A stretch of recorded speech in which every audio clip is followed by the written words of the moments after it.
I'm sorry.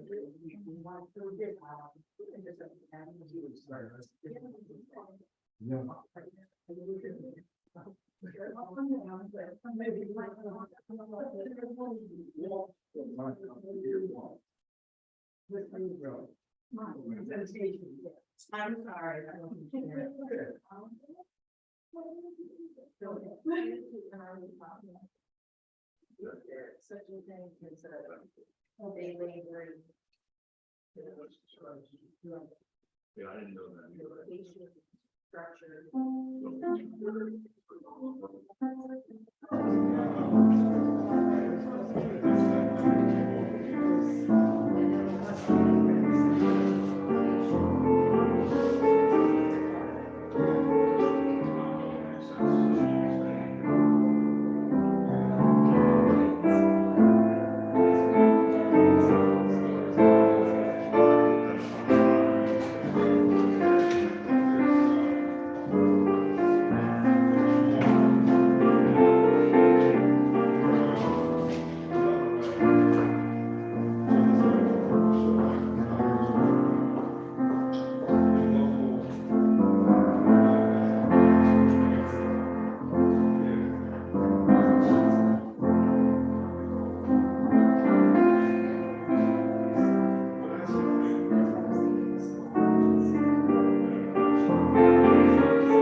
Well, at least he's in there.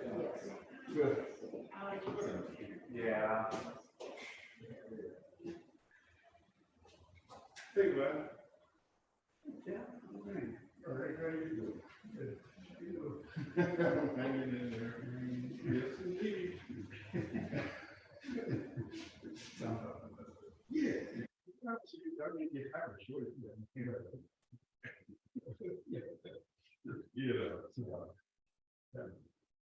Hey, Sherry. Good morning. Good morning. How are you doing? I know, I'm doing everything, sir. You Good, good, good. I know. We're ready. You're right. Should I stay up here? Yeah. You're gonna hop me.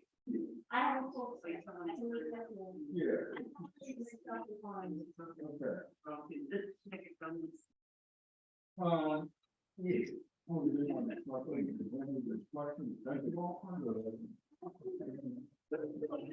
Except I thought it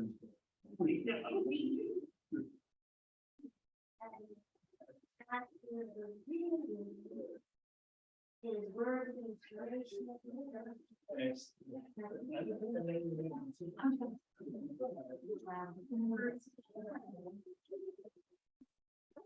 And I was. Yeah.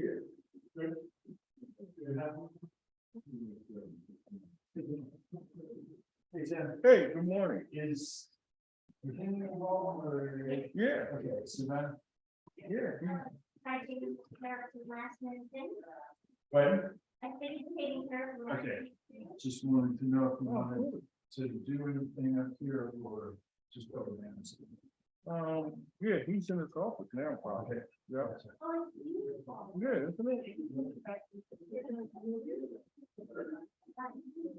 I know, right? You creativity.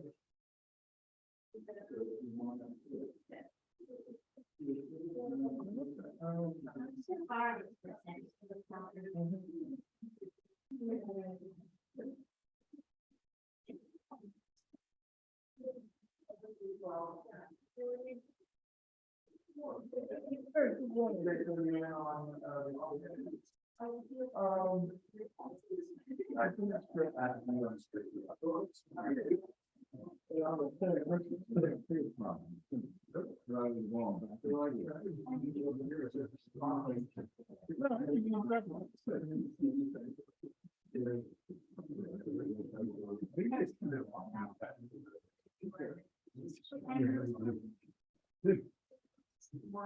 Yeah.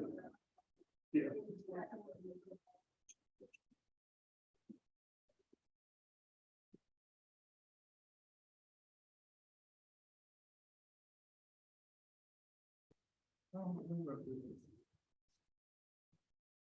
Well, the thing was, when I brought it over here, I accidentally started editing. It's all right, you can't turn it. Did you do Maybe you can undo any edits in there. Yeah, because I made just a couple changes this morning, but they're only like very minor. Do you understand what my concern was? Yeah. Yeah, and when I did, I just looked it up all together. Yeah, okay. I think you know that is, yeah. This is what cool. Just. It's really, I'm probably not in the turkey.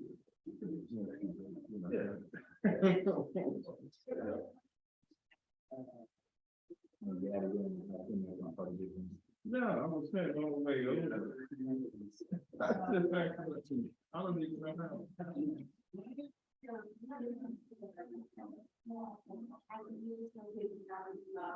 Okay.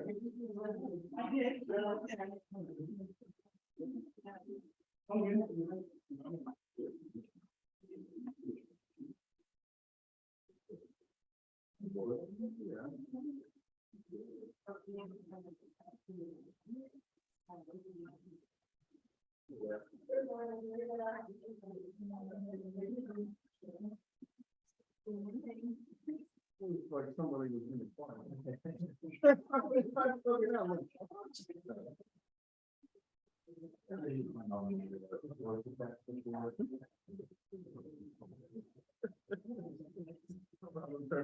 Really good service.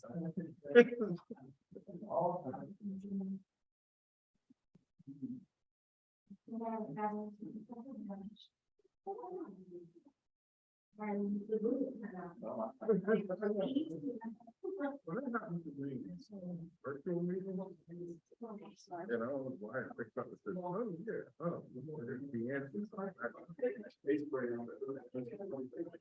Oh, so we're gonna say. Wait till we get into check. Right, It's an excuse, right? It's like a week one, we're gonna go.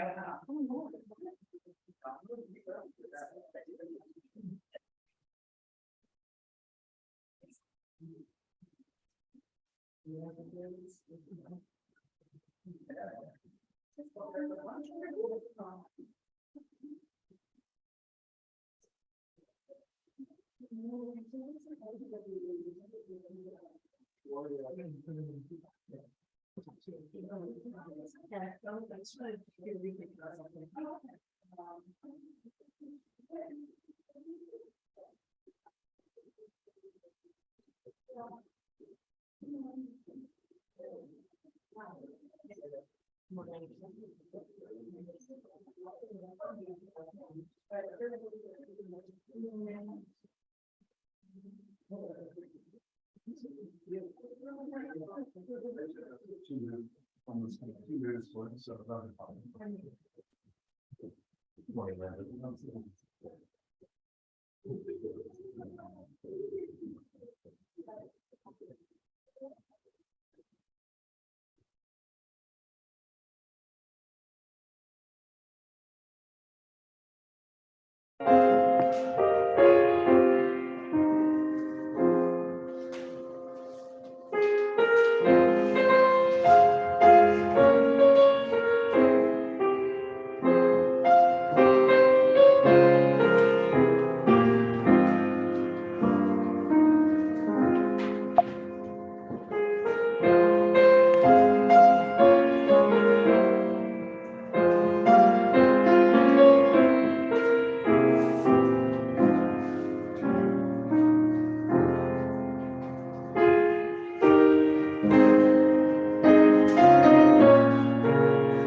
All right.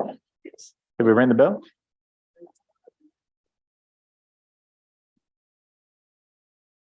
Good morning. Am I on here in the sanctuary? Hello, hello. Testing, testing. That seems to be coming out right. Good morning, friends.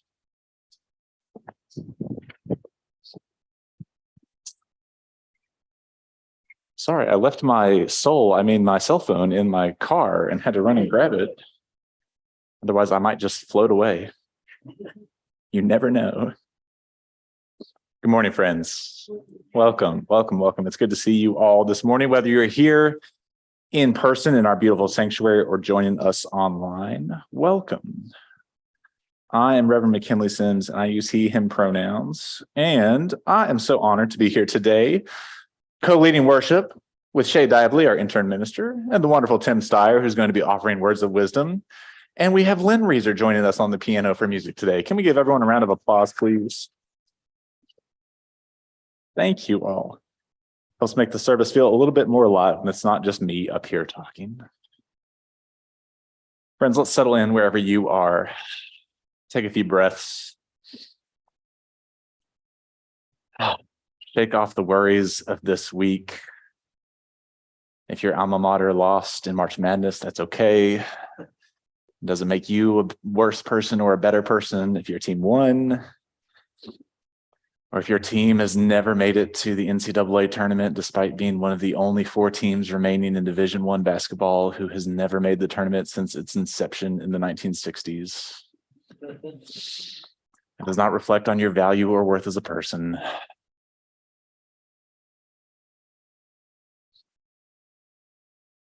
It does not reflect on your value or worth as a person. Thank you, friends. Today's service is entitled Still Here. We're talking about what it takes to be a multiracial congregation, how we became that, how we're doing at it, and how we continue to claim that identity back from the very origins of our history up until now. How does that identity inform who we are and how we live by our covenant? We're going to be hearing wonderful stories of why folks have chosen this congregation, why they continue to choose it. So I invite you to courage and vulnerability today to hear all parts of our story. May our gratitude and intentions be guiding lights for us this morning. Can we take one final breath together?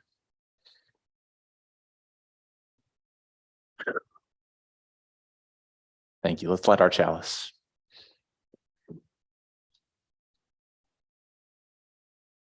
In UU congregations, we light a chalice. Am I on? To celebrate our coming together in love, to mark the sacred space and time of our community and invite the Spirit into our lives. We invite you to light a candle wherever you are today and read along with us here in the sanctuary. We will read the chalice lighting words by Reverend James Villa Blake together, and Tim has already lit our chalice. Love is the spirit of this church, and service is its law. This is our great covenant, to dwell together in peace, to seek truth in love, and to help one another. Our opening hymn is number 348 in the gray hymnal, Guide My Feet. We invite you to sing and move as you will with the song as we enter into holy ground.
Thank you. Let's move deeper into our service part of building our community, rebuilding our community after years of being fractured and feeling somewhat apart. So the sharing of our joys and sorrows each week. This week, we're going to invite you to light a candle here in the sanctuary for someone who is on your heart, for any joys or sorrows that you're holding that we might hold together as a community. So if you're here in the sanctuary, I'm going to invite you to come up here in just a moment while Lynn plays us some music, to light a candle with intention, to name who you're thinking about and how you're holding them. If you're joining us online and you would like a joy or sorrow to be shared, if you would put it in the chat and let us know if it is private or public. Reminder that we are streaming to the interwebs, and more folks than just those of us in the sanctuary will eventually be seeing this. Come, come, whoever you are, the table of joys and sorrows is open.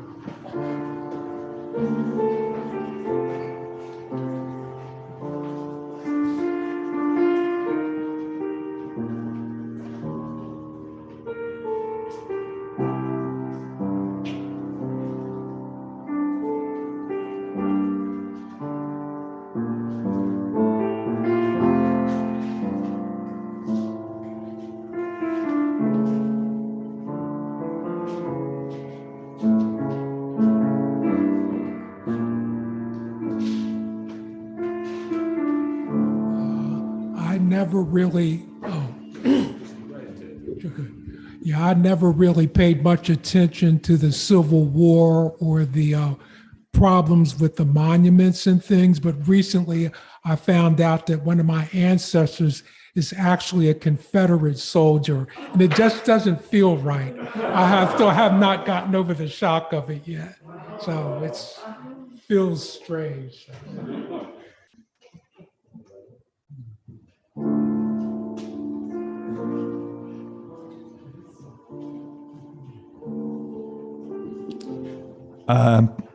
I'm Bruce.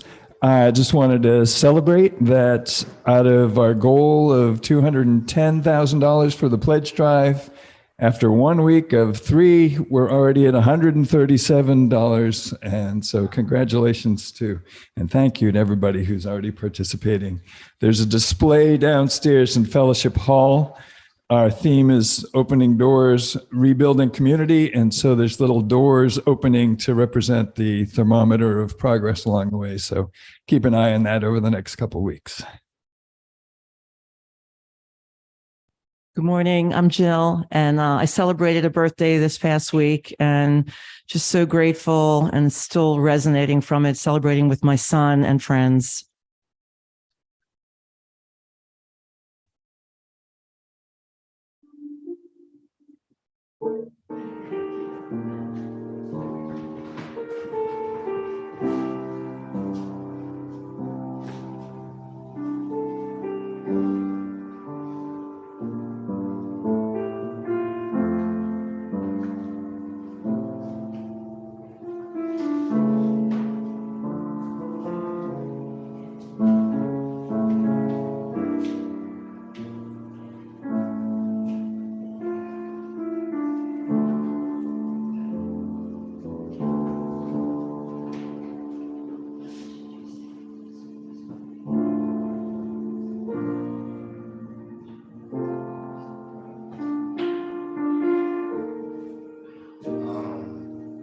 Good morning. How you guys doing? I actually have a very urgent concern. As you know, there's a wild animal in my house, right? There's a it's 2 big raccoons in my house. Now, I know this is odd because me and Maya we were just walking downstairs, right? So we kind of got into an altercation with this wild animal. So she kind of messed up her leg again. And the thing is just running rapid. And it's, listen, somebody I just need some assistance right now because She's just sitting in there and she couldn't even make it to church today, but she wanted to come today. But all of this just happened. Like what should I do? Like, what? Listen.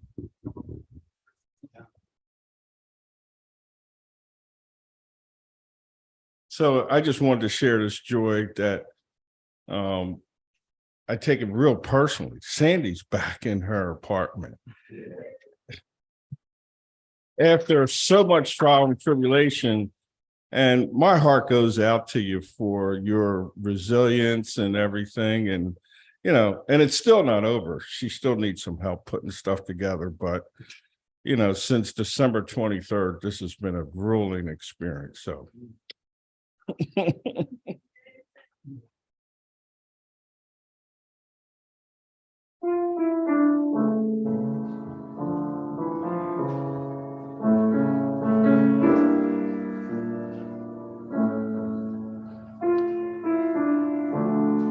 Joining us online, we have notes.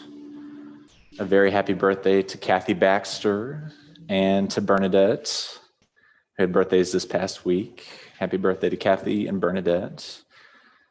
From David Devan, gratitude for his David for caring for him while he recovers from surgery. Sending love to Brother Ron and his family. And a shared joy for family, friends, and community who give support and encouragement in difficult and good times. Gratitude for all the help to Karen Smith towards work on her Pew Fellowship. Especially to Chris Kenty. And then Shay's going to light one final candle for all those joys and sorrows not shared out loud, but held in the sacred quiet of our hearts.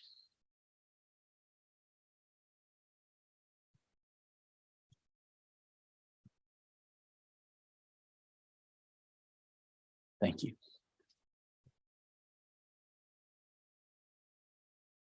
Friends, would you join me in some holy silence as we hold all of these joys and sorrows, triumphs and failures, ups and downs, insides and outs, all of what it is to be human together, and to be fully human, we hold in this community.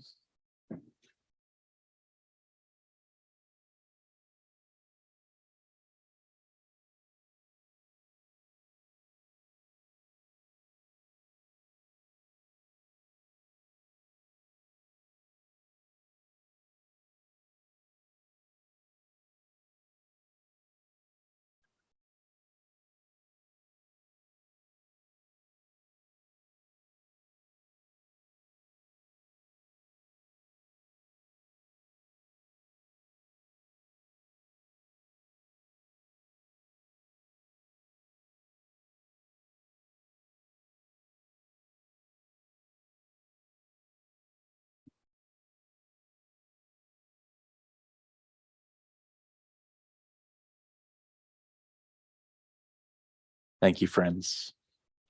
Invite Tim Steyer forward to share his reflection on why he's still here.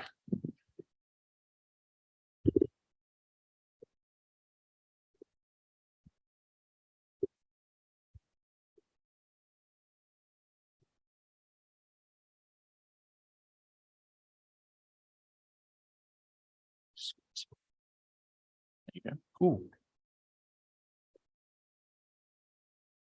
Imagine with me,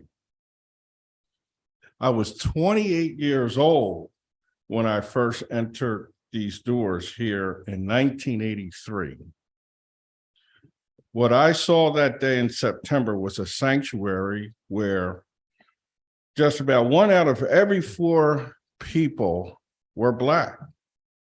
The minister was white, and his sermon was celebrating the crowning just the night before of Vanessa Williams, the first Black woman to be crowned Miss America.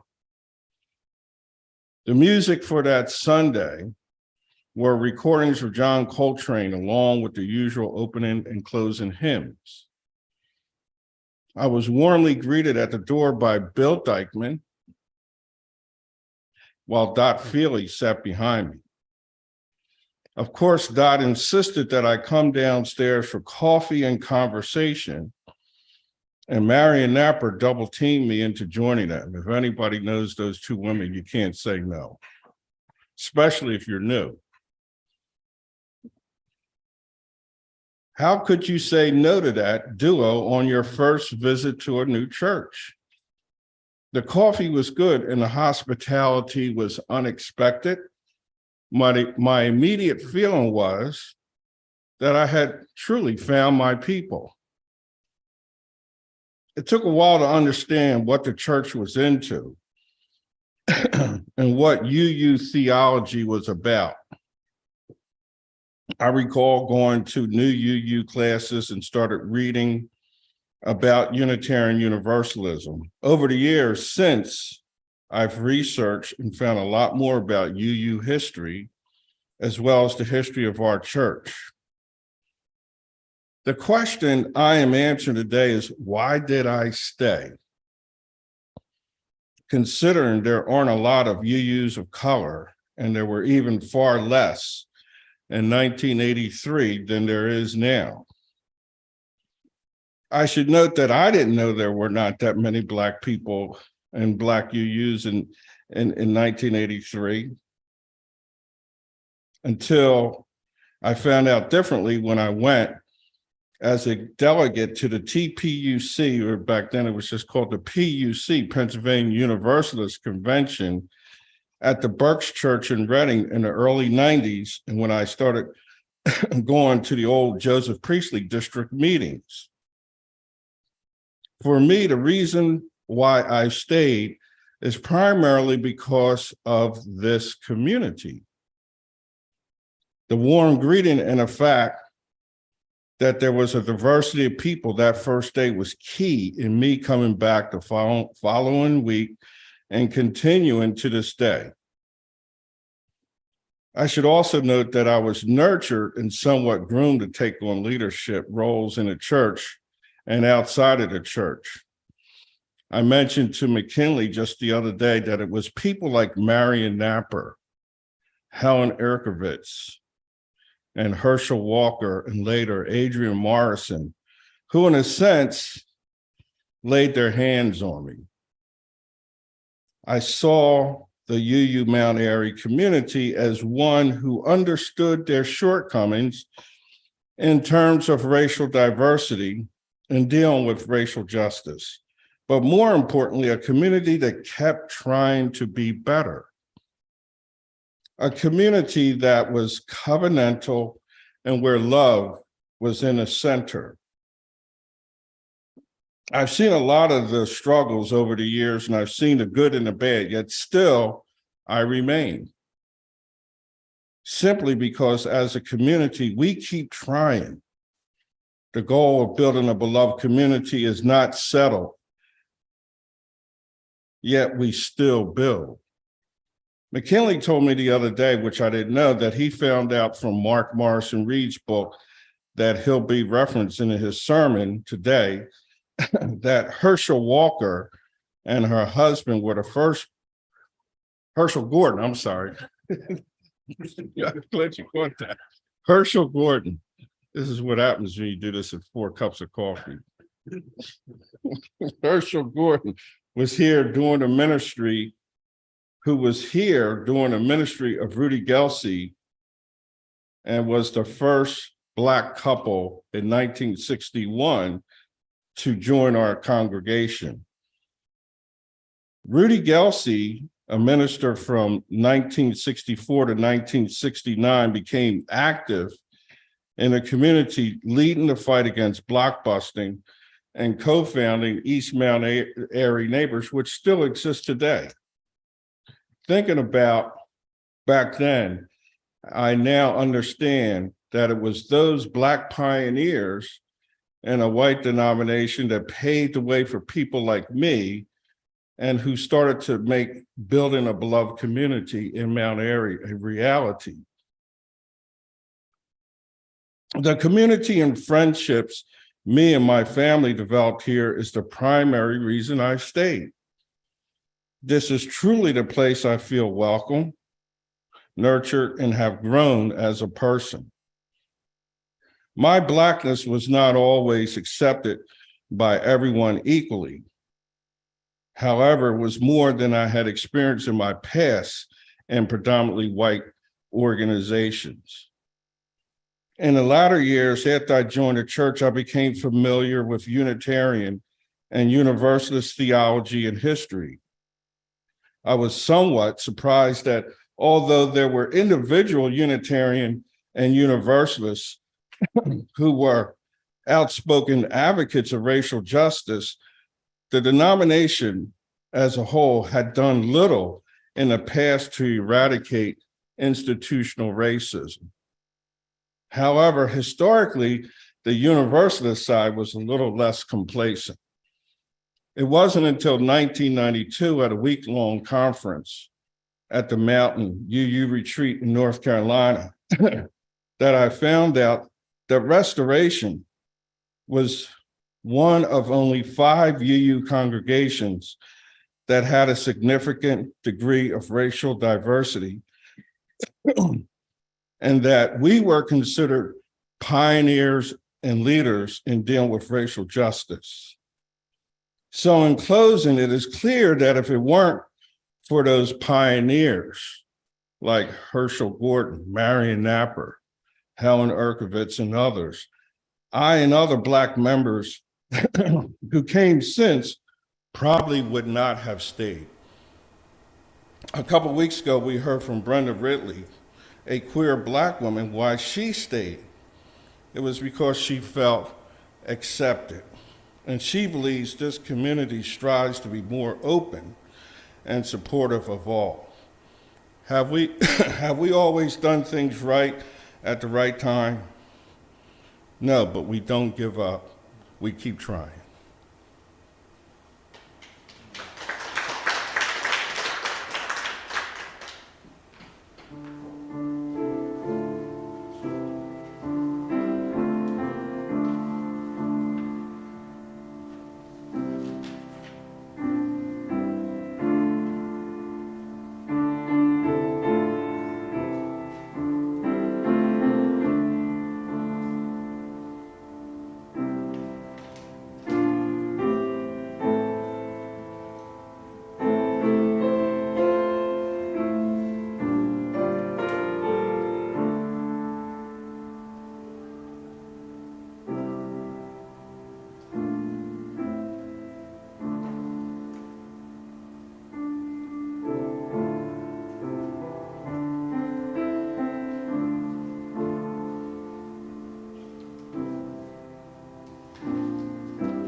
Our reading today is an excerpt from Pam Blevins Hinkle's book, Mining, Minding, and Making Stories.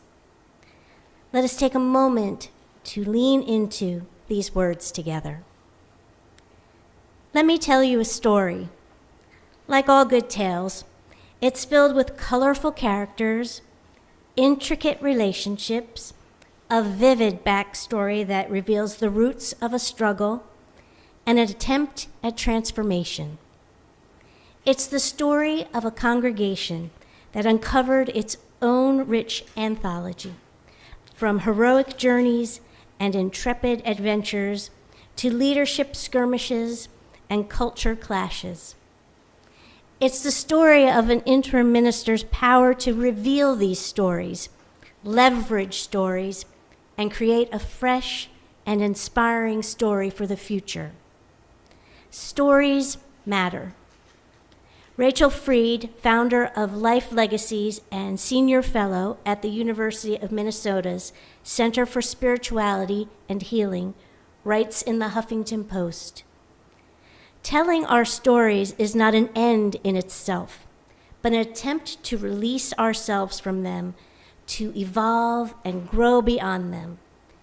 We tell our stories to transform ourselves, to learn about our history, and to tell our experiences to transcend them.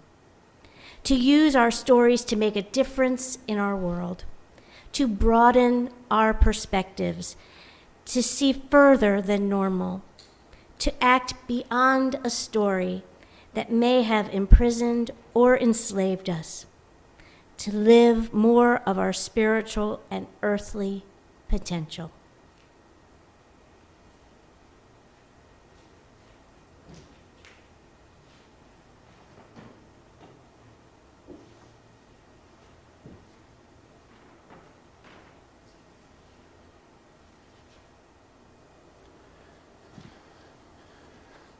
Hi, friends. All right. If you're up here close, if you'll make sure you have a mask on, because I might spit a little bit as I get projecting here, and I don't want you to catch anything.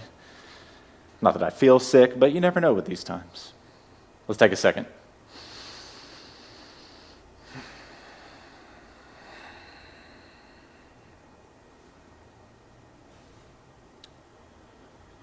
I don't often talk about the sermon writing process because it's weird to talk about the meta-ness of writing a sermon, but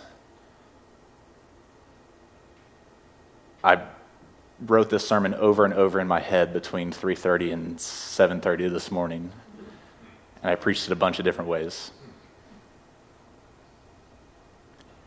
And in the end, I didn't write anything down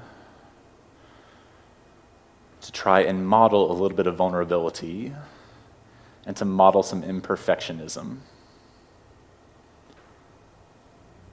But let me preface this by saying it feels very much like this is the sermon that I was sent here to give.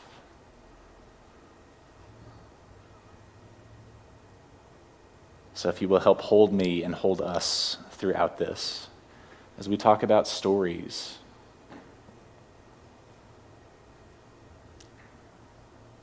As for why folks stay, I'm going to invite you to listen back to Brenda Ridley's sermon from a few weeks ago, February 26th, because she said it better than I can, and to speak from her experience as a Black woman. Tim's words speak to it better than I can, what it's like to be a Black man in this congregation. So I'll share you my story that I wrote a little bit about in the newsletter and that some of you have heard me preach about, Echo Levin's sharing from Joys and Sorrows today. Let me tell you a story about my family. What it was like to grow up in West Texas and to hear all kinds of pride and power in who we are as a people. And people that would raise themselves up by their bootstraps, that made a way out of no way in a desolate part of this continent. People that always strived to do the right thing, that would help anyone give you the shirt off their back. These are the values I was raised with and the story I was raised with. And when it came time to talk about race, things got very clenched. You could feel the tension. And the common deflections were, well, I've never owned slaves, and no one in my family has ever owned slaves. Why do I have any responsibility for this? If we just don't talk about it, it'll get better on its own. Why do we keep bringing it up? These are things that I heard over and over again. And I thought all that was true for a long, long time. And as I started to learn about how to see race as a central defining characteristic of not just the history of this country, but the history of everything in this country, including religious institutions, That race is always at operation somewhere, hiding perhaps, waiting to make itself known, but it's always a part of the story. I found that out, and I was kind of shocked by that. Shouldn't have been, but I'm a white boy from West Texas. And then as I was doing research on my family's genealogy, trying to understand and have a better connection to the Sims side of my family, the side that I always heard was good people trying to make a way out of no way who would help anyone and never had anything to do with slavery, found that was not true. That in fact, the very first Sims ancestor who came to North America did so through the profits of a slavery plantation in Antigua. And that part of the estate funding that allowed for the Sims family to become, even before America, become North American citizens, that it was the profit off of bodies. And that's a special kind of shock. And it shouldn't have been. But I'm a white boy from West Texas. So what I realize now, to use the language that some of us learned in this culture, building a culture of reparations conference, was that my ancestor stories had become ghost stories. Things that you cannot see for what they are, but they continue to haunt you throughout time, right? If you don't deal with that, it sticks around. My family never reckoned with that kind of responsibility or that kind of past, but it was there, operating, perhaps in some way being passed down, right? Epigenetically. Who knows what kind of genes got passed on in my red hair and my frizzy hair and my tallness? Did something a little more evil get passed on?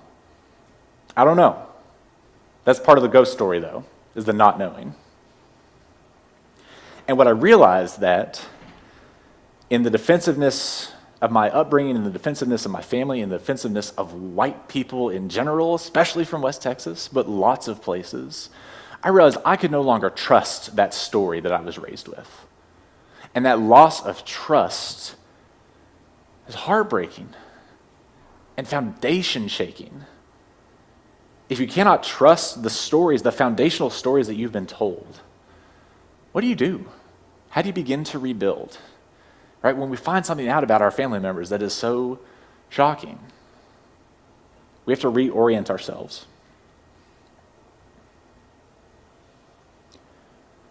Let me tell you a story. In Philadelphia in 1961, these are words from Mark Morrison Reed's book on the Black empowerment controversy. In 1961, Roger and Herschel Gordon became the first African-American members of the Church of the Restoration. Describing her visit, Herschel said, "No one talked to me. I took a seat in an empty pew, and no one sat next to me the entire time." But having been members of the Community Church of New York before moving to Philadelphia, they were committed and stayed. And like Restoration, the East Mount Airy neighborhood in which it was located was overwhelmingly white. After Reverend Rudy Gelsey became its minister in 1964, he noticed that the demographics of the neighborhood were changing, and real estate agents were leafleting the area, warning white owners not to be the last to sell.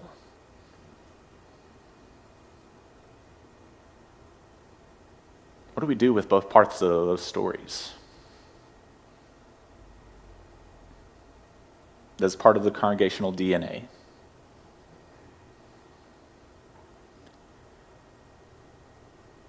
You might feel a little conflict right now, and that's okay. Because part of the racial question in America and part of doing multiracial, interracial work, part of living in an interracial, multiracial community is being able to navigate this conflict. A feeling, oh yeah, what does it mean that the first black family to come here was initially not welcomed? And then what does it mean that 20 years later, Tim's family is?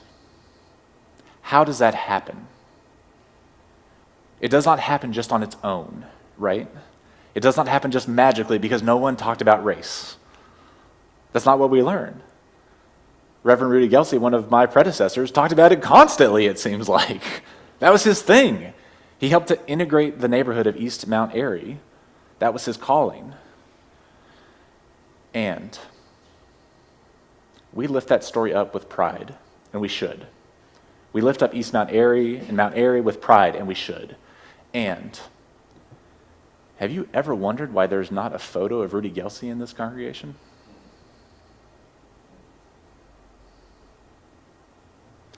Have you ever wondered why there's not photos of any ministers except Abner Neeland, who stares at me in my office, the very first minister, and the Reverend Kathy Ellis, whose beautiful portrait is right here in this hallway?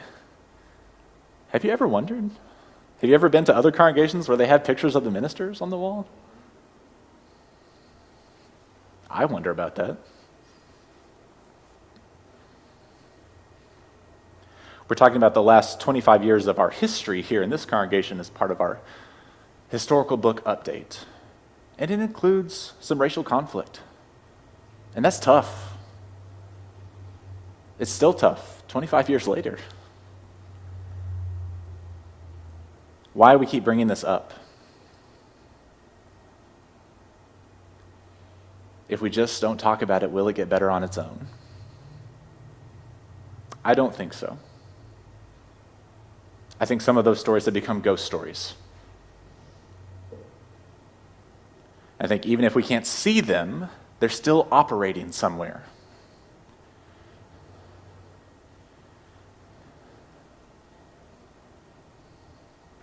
So here's my theory, and it's a theory, but I think it's a good one.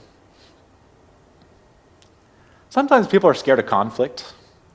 Anybody know anybody here? Not saying any of you are scared of conflict, but do you know someone who is scared of conflict? Yeah, me too. I definitely know someone who is scared of conflict. Conflict is hard. It's hard, it's uncomfortable. And one of the roles that whiteness has played in many of our lives is to teach us to be nice. Don't rock the boat. Quit bringing that up. That's not going to make anything better. When I brought up my journey towards being a progressive person with my family, there's conflict. Still conflict, unresolved conflict, the worst kind. The ghost story has not been dealt with. So I've learned to ask these two questions in navigating my racial stuff as a white person. One, in any situation, in any event, in any piece of literature, in any service, where is race in this? Where is race operating? How is race a part of this discussion? And if your first thought is, when McKinley's preaching about the Greek words for love, race is not operating here. It is. Even if you can't see it, if I can't see it, because it's covered in a white boy from West Texas. But it is operating. Because it does mean something to say that we're a multiracial congregation and to have a white, straight, male Christian minister. That's the reality. It's not a reflection on the search committee who brought me here. It's not a reflection of me or my value. It's not a reflection of my worth and value as a person. Just like William and Mary never making the NCAA tournament for more than 60 years is not a reflection of my worth and value. It's not. That's just the reality. It's where we are right now. But the question of how we got here is an important story. And where is race in that story? The second question that I try to ask is, where's my faith values in all of this? How am I living out my faith in all of this? How am I responding to this faithfully? Right? So whatever your theology, it's going to look different for you. I try to always come at it from a progressive Christian angle. Okay, what am I called to do in this moment? What is love asking me to do to show up? It might be different for you. But as a Unitarian Universalist, We're lucky that we have this abiding covenant language that reminds us how we're supposed to act towards one another in times of conflict. And if you're like me, at the first sign of conflict, not me, sorry, the person I know who is afraid of conflict, their first instinct is to shrink away, to not say anything, to not rock the boat. If we just don't talk about it, if we don't talk about Bruno. But has that ever made anything better in the history of the world? I don't know. I don't think so. Mark Morrison Reed's book about the Black empowerment controversy that we've spoken about a couple of times is part of the Unitarian Universalist wrestling with the Black Power movement, with the civil rights movement. They were not the only ones. We were not the only ones wrestling with race in the 1960s. Everybody was. And very few folks did it well, and no one did it perfectly. Because you can't. It's the insidious thing about racism. It demands perfectionism, and it can never be attained. It wants you to feel imperfect and bad, because that makes it easier to run away from the conflict, to not engage with it. Reverend Mark Morrison Reed's theory is that the empowerment controversy has all kinds of roots and causes, some of which are directly related to racism and white supremacy culture, some of which are related to patriarchy, some are related to economics, some are related to interpersonal dynamics between old white guys. It's a lot. His point is that he thinks this tragedy, this controversy, this wrestling with blackness and black power in liberal progressive circles was necessary to get where we are today, to get anywhere, that it had to happen. As painful as it was for the people involved, as long-winded and boring as sermons on it can be 50, 60 years later, it was necessary to engage in spiritual growth, he says. Because multiracial congregations, multiracial organizations, they don't just happen. They are intentional, from the welcome that people get in the doorway, to corralling you in the fellowship hall, convincing you to stay, to caring for families, to reaching out when someone is in trouble. Those small intentional acts by people are what build the community. It is not just the white boy minister from West Texas preaching on race that helps do that. It takes everyone. I wish it was easier. God, I wish it was easier. Maybe I'd still be speaking to my family if it was easier, you know? But it's not. And I think at some point, when we lift up the story of Rudy Gelsey, we also have to reckon with that I've been here longer than he was.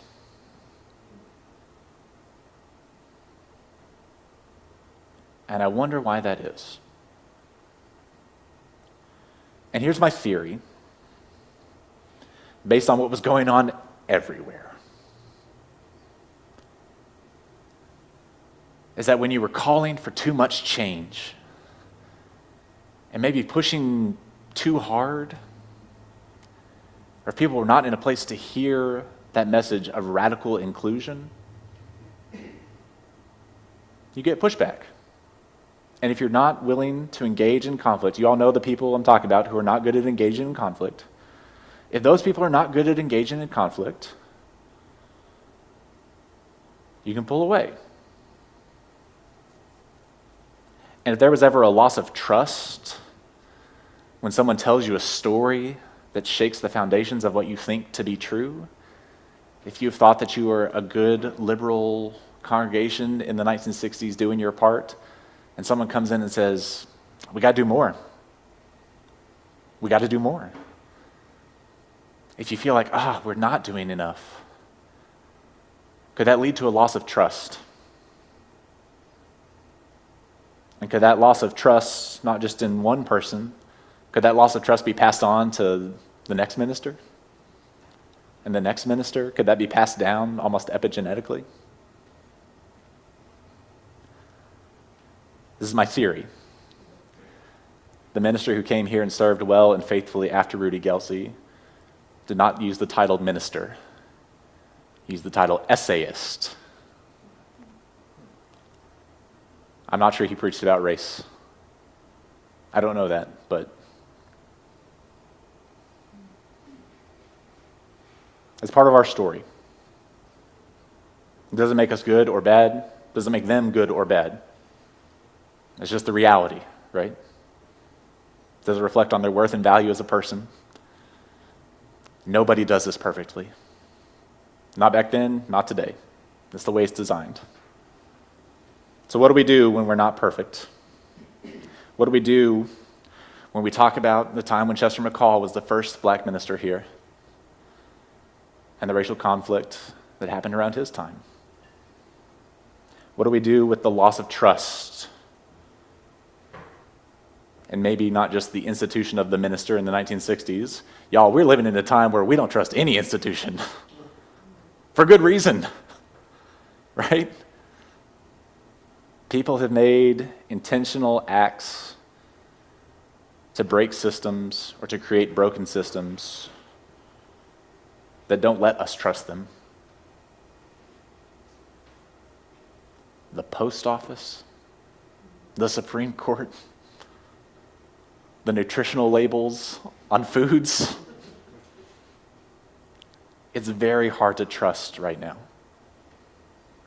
It's especially hard to trust in some kind of religious authority, given, right? UUs have not always gotten it right on race, nor have we always gotten it right around sexual conduct of ministers. Back in the 1960s, right, it was a different time, and there were not strong ethical conduct codes for ministers on dating congregants, on marrying congregants. It was a different time. And those kinds of boundary crossings can contribute to a loss of trust in ministers.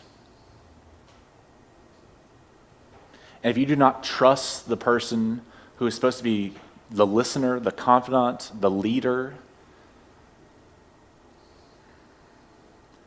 it's like rowing a boat in different directions and just turning and turning and turning.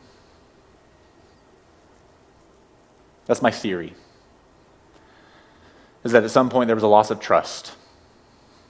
Not just here, lots of other places, but we're here now. The ghosts hanging around. I wonder if that made it hard to trust me, as I know it was for some of us. I wonder if that would make it hard to trust the next person. And I think that's why I'm here,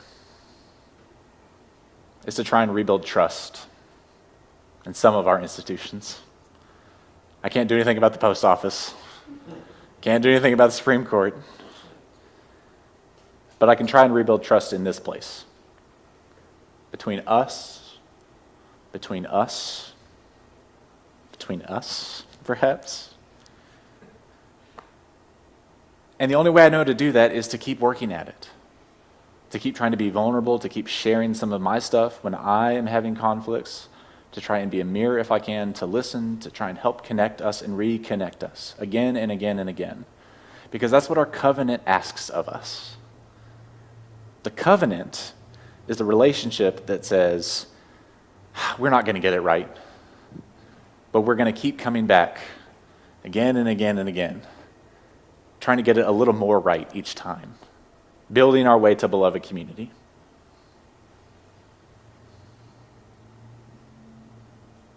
So how do we do that? Practically. These are things that I found useful. Two very easy words. We're talking about race. We're talking about where our faith is active in these things. If somebody says something that feels a little weird, you might say, ouch, if it hurts. If you're the person who says something weird, maybe if you're a white person and you do a little racism, a little one, didn't mean to. I did it a few weeks ago with Cynthia. She'll tell you the story. And I had to say, oops, ouch, and oops. Little kids are good at this. They're really good at this. If something hurts, they say, ouch. If they didn't mean to, they say, oops. We could learn from that. When we're having conversations, like beloved conversations, this program we're starting, when we're talking about the history of this congregation for the past 25 years, when we talk about what happened and how we felt, there might be some ouch. There might be some oops. There's my favorite. Whoa. Someone says something and you want to pause on that. You might say, whoa, whoa, whoa, whoa. Can we talk more about that? Oh, I didn't mean to say that. Oops. I'm sorry. Ouch. That hurt. Can we talk about it? Ouch. Oops. Whoa. I'm sorry. And then the last one, the covenantal one, when we come back together, let's say there was an ouch. And someone says, oh, McKinley, ouch. And I say, oh, oops, I'm sorry. Can we come back on this? Can we find a place of understanding of one another? And the last one, I love you. I love you.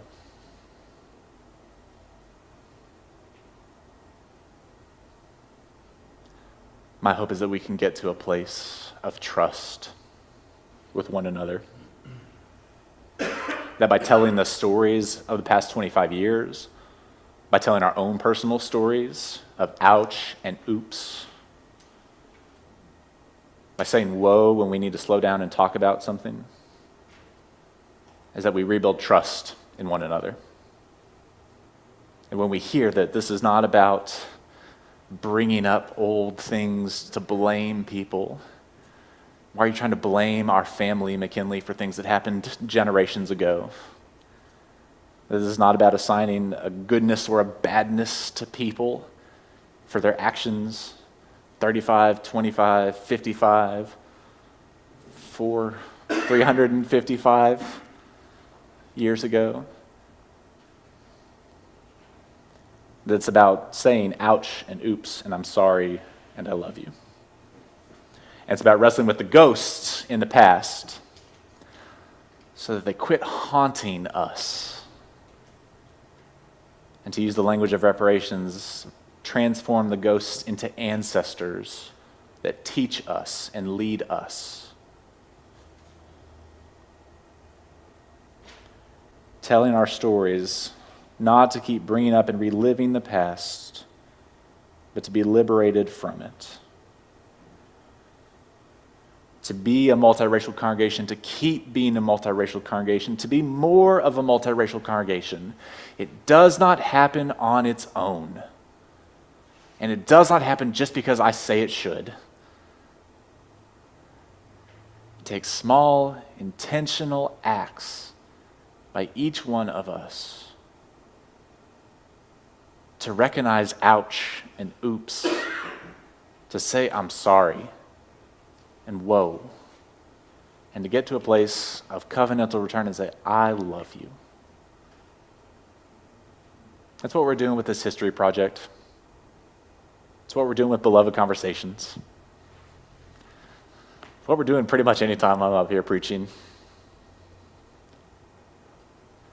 And I know what it means to speak a lot about race, because I've seen the history books.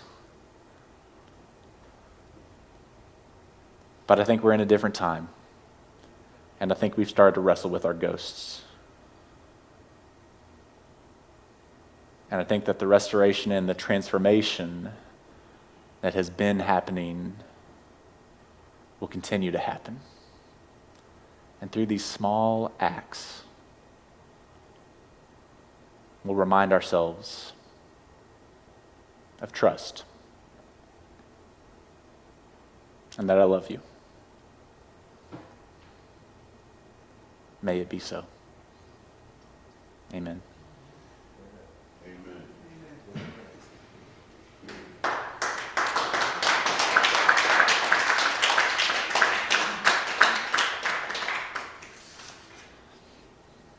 Let's take 1 second and just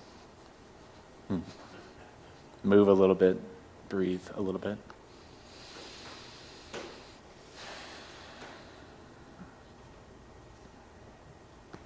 Thank you. Tim, let's do an offering.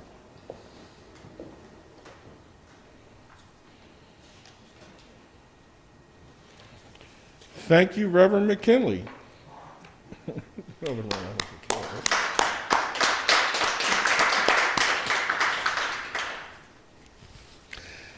Now is the time when we collect our offering of financial resources for the good of this community.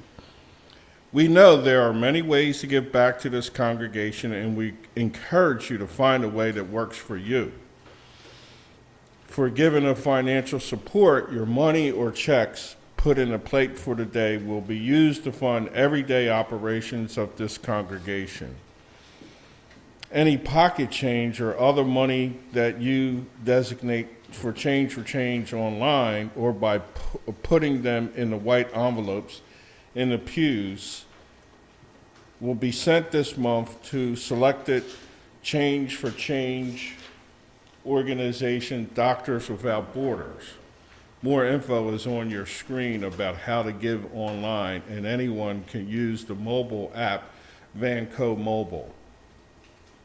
Please know that if this is your first time with us, there is no expectation that you give anything other than a yellow contact form or letting us know how you found us and how we can support you.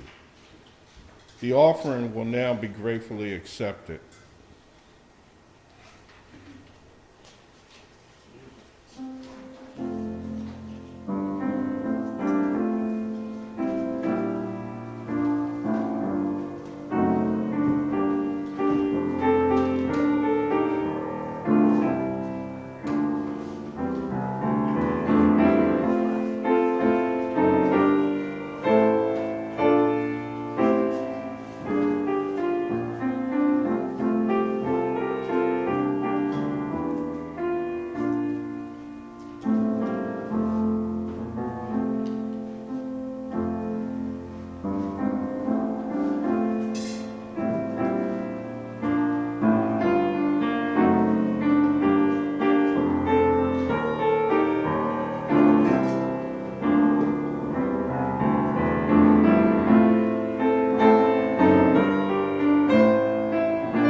As we get ready to extinguish our chalice and end our time together this morning, please remember to stick around for announcements, and they'll be in your order of service and also downstairs.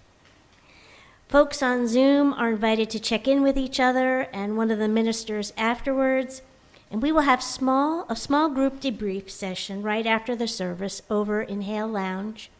And you can join us online or in person to have an in-depth conversation and processing about this service. We also have our historical timeline in the fellowship hall for you to fill out with events and reactions to the past 25 years of history.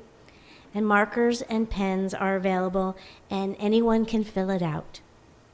For more information on what's going on in the life of this congregation, as I said, you can check the insert in the order of service, and you also can check online with the weekly news and with the weekly newsletter that comes out on Thursdays.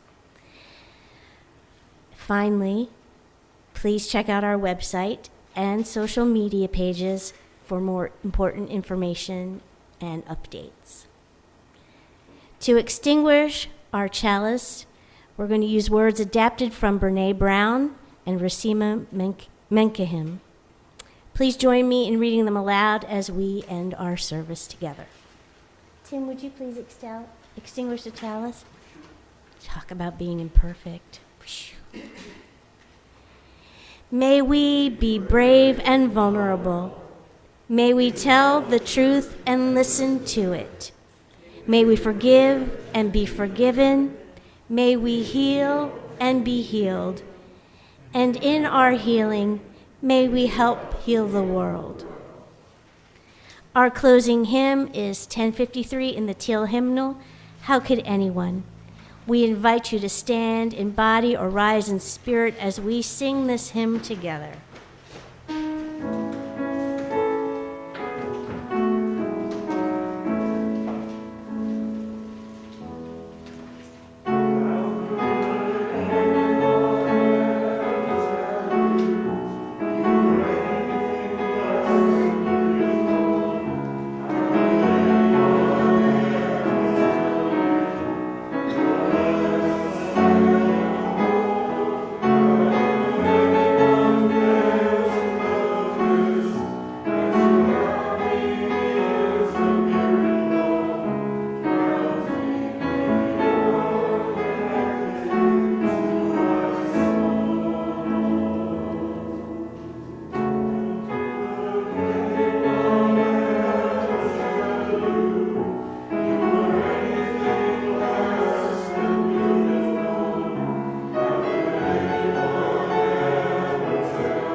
Friends, hear these words.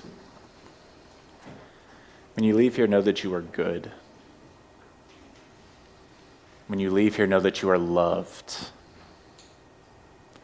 When you leave here, know that you are forgiven. And when you leave here, know that you are never, ever alone. All of us need all of us to make it.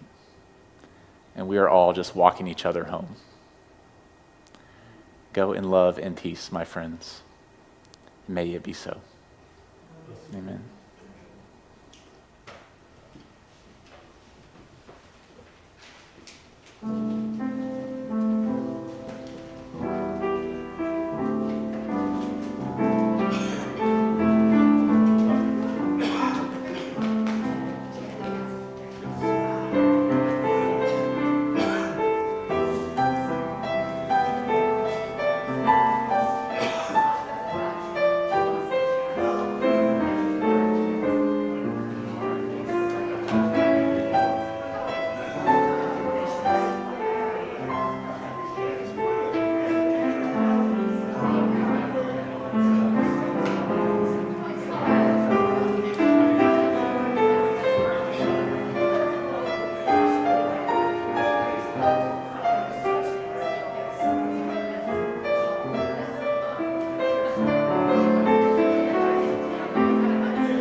Footnotes.